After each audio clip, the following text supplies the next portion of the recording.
साथियों, जय हिंद। डॉक्टर संग्राम पाटिल बात कर रहा हूँ। साथियों, युआन सांग हमारे देश में 7वीं सदी में आए थे। युआन सांग ये चीनी यात्री थे और उनको बुद्धिज्म का स्टडी करना था।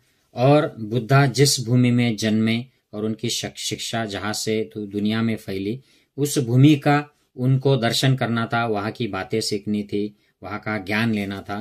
तो वो भारत में लगभग 17 साल की एक जर्नी पर निकल गए और उन्होंने अलग अलग जगहों पर विजिट किया, वहाँ की इंफॉर्मेशन निकाली और अपनी किताब में उन्होंने वो लिखी है। और अपने साथ काफ़ी सारा सामान, ज्ञान का भंडार वो अपने साथ लेके गए। चाइना में उसका ट्रांसलेशन हुआ और वो आज भी मौजूद है। तो ऐसी एक किताब है, चीनी बौद्ध यात्रियों के यात्रा का विवरण। युआन सांग की ये किताब है, सम्यक प्रकाशन दिल्ली की ये किताब है। तो ऐसी ये जो इन्फॉर्मेशन है, जब उन्होंने मथुरा को विजिट किया था, मथुरा राज्य हुआ करता था, उसकी राजधानी और मथुरा, इसकी जो इन्फॉर्मेशन उन्होंने दी है, तो उसके बारे में उन्होंने क्या कहा है, मैं इस वीडियो में आपको बताने वाला हूँ। अगर आपको ये पसंद आता है तो ज़्यादा से ज़्यादा इसको फैलाइए, ताकि लोगों को पता चले हमारे सही इतिहास के बारे में, जो उस वक्त फॉरेन विजिटर्स ने उसकी नोट किया था और वो हमें आज भी उपलब्ध है। तो इससे हमें उस वक्त की सामाजिक, सांस्कृतिक और धार्मिक जो भी इंफॉर्मेशन है, जानकारी है, वो मिलती है। तो सुनिएगा। तो युआन सांग जब अपनी यात्रा पर थे तो अलग अलग जगह पर वो विजिट कर रहे थे, वहाँ का जनजीवन देख रहे थे, वहाँ की मान्यताएं सुन रहे थे लोगों से, और उनका सबका एक नोट अपने नोटबुक में कर रहे थे। नोटबुक तो क्या होती थी, ताड़ के पत्ते या किसी पेड़ की जो बार्क होती है उसके ऊपर वो लिखते थे और उसी के पन्ने बनते थे। तो उसमें वो एक एक गांव की इंफॉर्मेशन, राज्य की, वहाँ के राजा, वहाँ के लोगों की मान्यता, कौन से पंथ के हैं, कौन से धर्म में विश्वास करते हैं, वहाँ के क्या क्या कथाएं प्रचलित है और उनके क्या क्या रहन सहन के जो डिटेल्स है उनको नोट करते थे। तो वो ऐसे ही समय में मध्य भारत में, उस वक्त भारत नहीं हुआ करता था, ये जम्बूद्वीप था और उसको अलग अलग नाम से भी पुकारा जाता था। तो परियात्र नाम के राज्य से वो गुजरते हुए पूर्व में बढ़ते हुए 500 ली चलने पर वो मथुरा राज्य में आ गए। तो यह राज्य मध्य देश में स्थित था। और ये ली जो है साथियों, इसका अंतर, ये चाइनीज मेजर होता है और इसका अलग अलग डिस्टेंस बताया जाता है। आजकल बोलते हैं कि इसका 500 मीटर्स यानी कि ½ किलोमीटर अंतर है, लेकिन अलग अलग जगह पर इसकी अलग अलग ये जो कन्वर्जन है फ्रॉम ली टू किलोमीटर, ये अलग अलग दिया है। तो मथुरा के बारे में वो लिखते हैं, मथुरा की परिधि कोई 5000 ली थी। तो ये राज्य की बात कर रहे हैं, जबकि राजधानी की परिधि लगभग 20 ली थी। भूमि उर्वर थी, कृषि लोगों का प्रमुख धंधा था। प्रत्येक घर के आंगन में आम्र वृक्ष पाए जा सकते थे। आम्र की 2 जातियां यहाँ उपलब्ध थी। एक जाति के आम्र छोटे होते थे, पक जाने पर उनके फल हरे से पीले रंग में बदल जाते थे, और दूसरी जाति के आम्र बड़े एवं सदा हरे रहते थे। यहाँ छीट के वस्त्रों और सोने का भी उत्पादन होता था। जलवायु उष्ण थी, लोग दयाशील एवं सभ्य थे। वे कर्म फलों में विश्वास करते थे, नीति दर्शन का पालन करते थे और कलाएं सीखने में उत्साही थे। 20 से अधिक संघाराम में 2000 के लगभग भिक्खु थे। वे महायान और हीनयान दोनों मतों का अध्ययन करते थे। 5 देव मंदिर थे और विधर्मी अव्यवस्थित रूप से बसे हुए थे। तो मैंने पहले भी कहा है, पहले वाले वीडियो में, कि देव मंदिर जो है साथियों, ये जो बुद्धिस्ट ट्रेडिशन के अलग अलग जो ट्रेडिशंस थी, उनके जो अरहंत हो जाते थे या ऊपर वाली अवस्थाएं प्राप्त करते थे, उन लोगों को देव देवी कहा जाता था। और उनके मर जाने के बाद, उनका परिनिर्वाण होने के बाद, उनके मंदिर प्रतिमा और मूर्तियों के रूप में बनाए दिए जाते थे, उनका पूजन भी होता था। तो वो देव मंदिर थे। ये देव मंदिर सिर्फ ब्राह्मण पंथ के नहीं हुआ करते थे, और 7वीं सदी में जब युआन सांग आए थे तब ब्राह्मण पंथ इतना ज़्यादा एस्टैब्लिश नहीं हुआ था, तब बुद्धिस्ट ही पंथ था और उसकी अलग अलग जो शाखाएं थी वो बनी हुई थी। तो यहाँ पर वो आगे नोट करते हैं मेनली शाक्य के शिष्यों के संबंधी कुछ अवशेष, उपगुप्त संबंधी अवशेष, और भगवान बुद्ध के लाइफ टाइम में वो जब जंगल में रहे थे वर्षावास के समय, वहाँ पर एक वानर ने उनको मद शहद दिया था। तो उसके संदर्भ में जो अवशेष है इनका उन्होंने वर्णन किया है, क्योंकि ये प्रोमिनेंट वहाँ की चीजें हुआ करती थी मथुरा की 7वीं सदी में जब युआन सांग ने विजिट की थी। तो शाक्य के शिष्यों के संबंधी वो कहते हैं कि यहाँ 3 स्तूप थे। ये सभी सम्राट अशोक द्वारा बनवाए गए थे। 4 पूर्व बुद्धों द्वारा छोड़े गए असंख्य चिन्ह इस एरिया में थे। आज तो हम देखते हैं कि ये स्तूप वहाँ पर मौजूद नहीं है आज के मथुरा में, और पूर्व बुद्धों के ये जो चिन्ह बताते हैं, असंख्य चिन्ह जगह जगह पर ये मिल जाते थे, तो वो भी आज मौजूद नहीं है। तथागत के जिन अनेक शिष्यों की अस्थियां यहाँ के स्तूपों में सुरक्षित थी, उनमें सारिपुत्र, मोगलायन, पूर्ण मैत्रायणी पुत्र, उपाली, आनंद, राहुल और मंजूश्री आदि बोधिसत्व भी सम्मिलित थे। तो इनके स्तूप वहां पर मथुरा में थे। प्रतिवर्ष प्रथम 5वें एवं 9वें उपवास महीनों में और प्रत्येक माह के 6 अनाहार दिवसों में भिक्षु अपने निकट मित्रों को साथ लिए चढ़ावा और अमूल्य वस्तुएं ले जाकर अपने अपने निकायों के अनुसार अपने अपने इष्ट बोधिसत्वों की प्रतिमाएं स्थापित कर पूजा करते थे। तो हम यहाँ देखते हैं साथियों कि बुद्ध की शिक्षा जो अलग अलग ब्रांचेस में बट गई, वो मॉडिफाई भी हो गई। लोगों ने यहाँ पर उसको अब पाखंड बनाना शुरू कर दिया है कि वो चढ़ावा चढ़ा रहे हैं, वस्तुएं वो उसको बोधिसत्व के प्रतिमाओं को चढ़ा रहे हैं, उनकी पूजा कर रहे हैं। तो ये हम देखते हैं कि 2600 साल पहले जो बुद्ध की शिक्षा थी, जिसमें ऐसे कोई कर्मकांड मूर्ति पूजा नहीं हुआ करती थी, तो वो बुद्धिज्म अब मॉडिफाई हो गया है 7वीं सदी आते आते। तो ये 1300 साल हो गए हैं इसको। ये जो आए थे युआन सांग, वो 1300 साल आफ्टर बुद्ध आए हैं।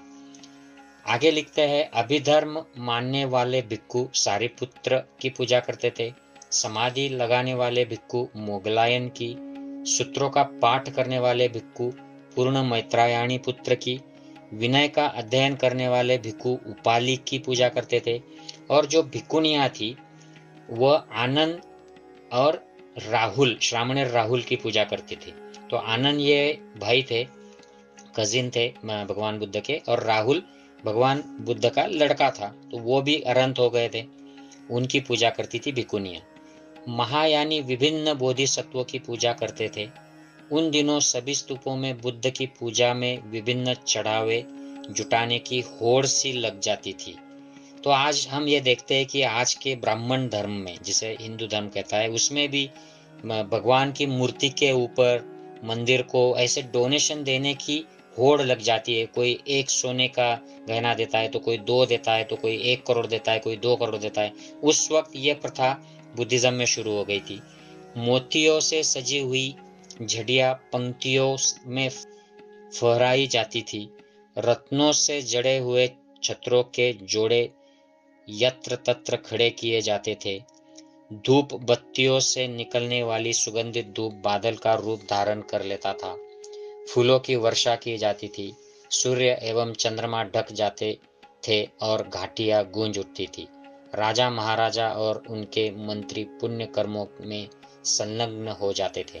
तो ये हम देखते हैं कि धूप, अगरबत्ती, ये सारी जो कर्मकांड पाखंड है, ये उसी वक्त बुद्धिज्म में ही शुरू हो गया था। और आगे फिर ब्राह्मण पंथ जब डेवलप हुआ, ब्राह्मण धर्म, तो उसमें भी यही सब उठा लिया गया। और वही मूर्तियाँ आगे जाकर ब्राह्मण धर्म के देवता देवी अवतार ये बन गई। हम अलग अलग सोर्सेस से हमें ये पता चलता है। उपगुप्त संबंधी जो अवशेष है उससे बारे में युआन सांग लिखते हैं, राजधानी से 5-6 ली दूर पूर्व में एक शैल संघाराम स्थित था।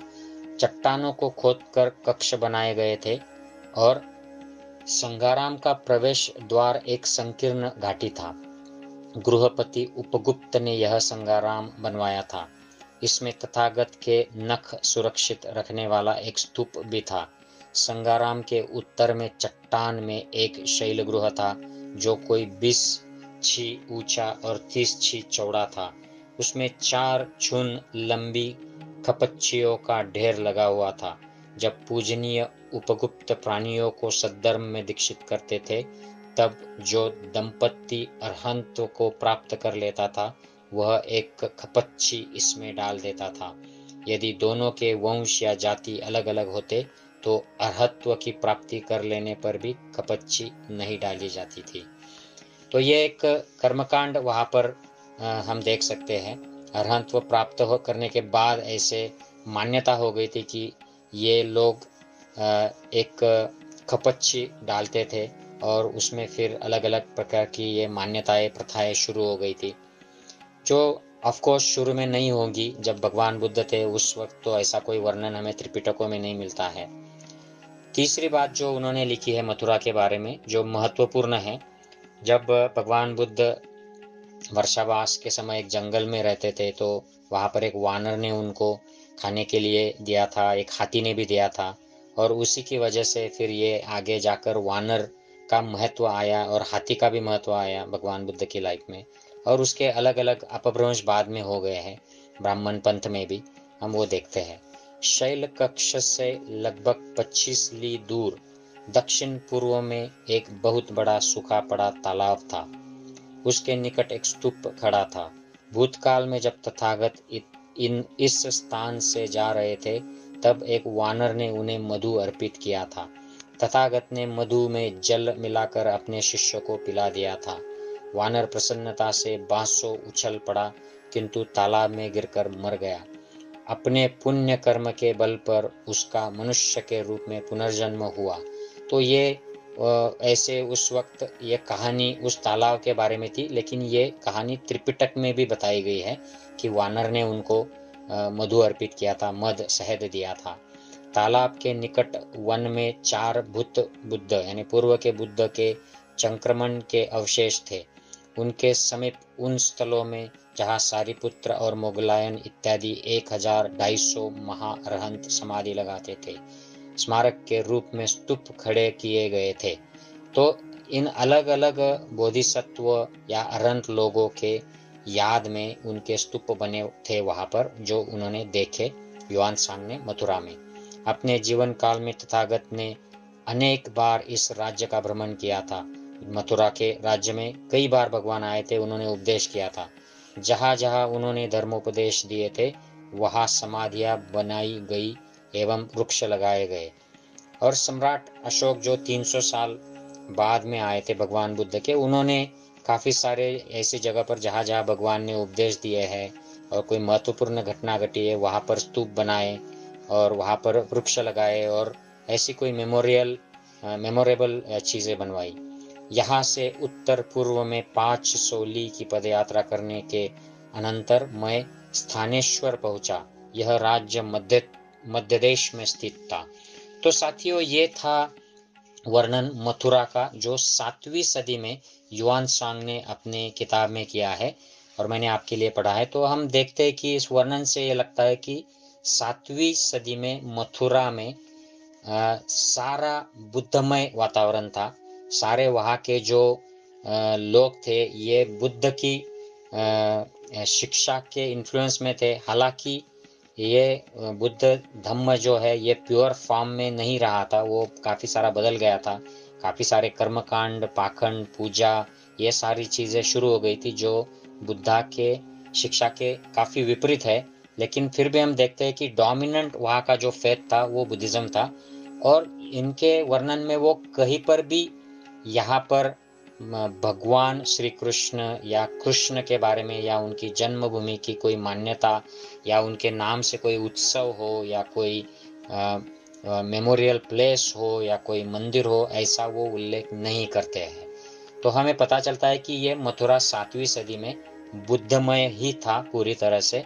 साथियों, मैं आशा करता हूँ कि इस छोटे से वीडियो से मैं आपको ये इस विषय में कुछ अहम जानकारी दे पाया हूँ हमारे इतिहास के बारे में, हमारे देश के इतिहास के बारे में, हमारे धार्मिक और सांस्कृतिक मान्यताओं के बारे में। अगर आप ये इससे सहमत हो और आपको अच्छा लगे तो do share in your groups. जय हिंद साथियों।